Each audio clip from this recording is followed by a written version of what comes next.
Hi, I'm Andrea Vicari, and this is the third tutorial on St. Thomas. I'm going to talk about the bass line that you would play for St. Thomas. In the previous tutorial I talked about a Calypso bass line, and now I'm going to use elements of that Calypso bass line but in a more jazz format. And in fact this is really what you would hear on a recording of St. Thomas, so I recommend listening to Saxophone Colossus by Sonny Rollins because you can hear it very clearly there.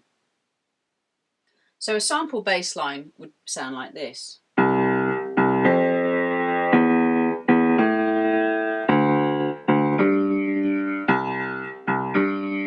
we have a long note followed by a short note, and you can in fact keep that rhythm going. So you could have a long note, short, long. It's purely a matter of taste. In fact, you could just vary it. In terms of on and off beats, we've got an on, off, on, off, on, off, on, or 1 and 2 and 3 and 4 and 1 and 2. So that's a typical bass line. A typical or a sample piano stroke rhythm part, because it could be a guitar, is this. And this is shown in my exercise 3 if you've got the PDF in front of you, and it goes.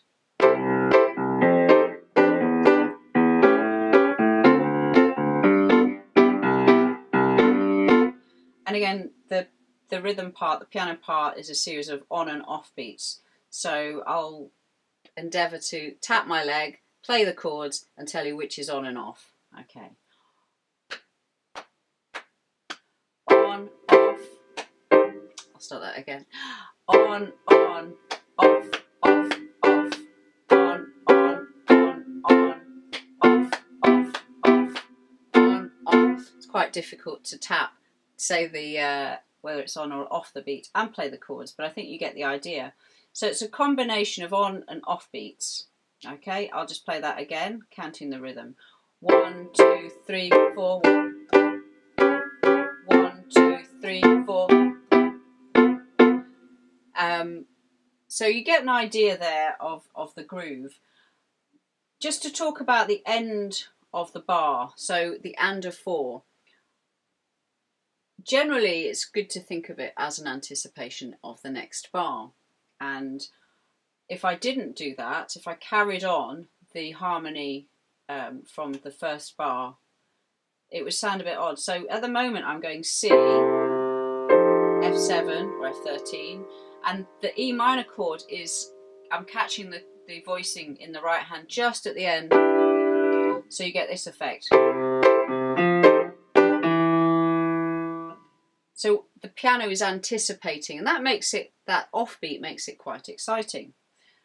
Would it work if I just didn't play that, if I just played two chords from F7? So I'm just going to play that. So instead of going, I'm going to keep the F7 going. So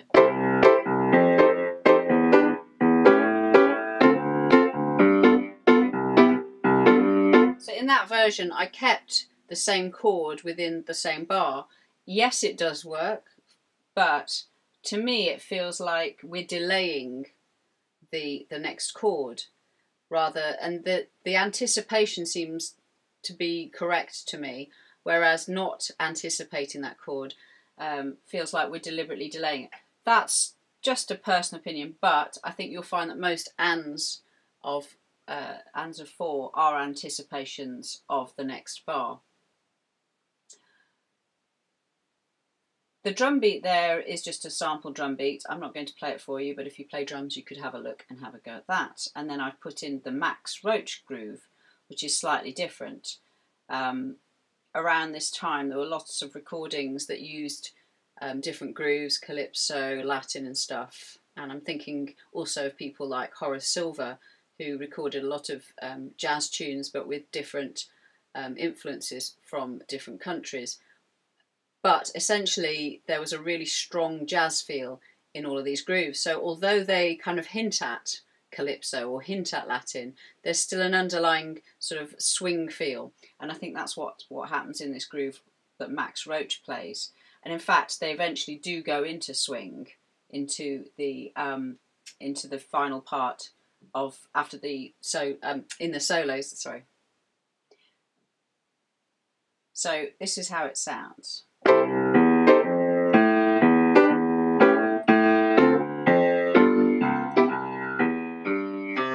that gives you an idea of a swing feel.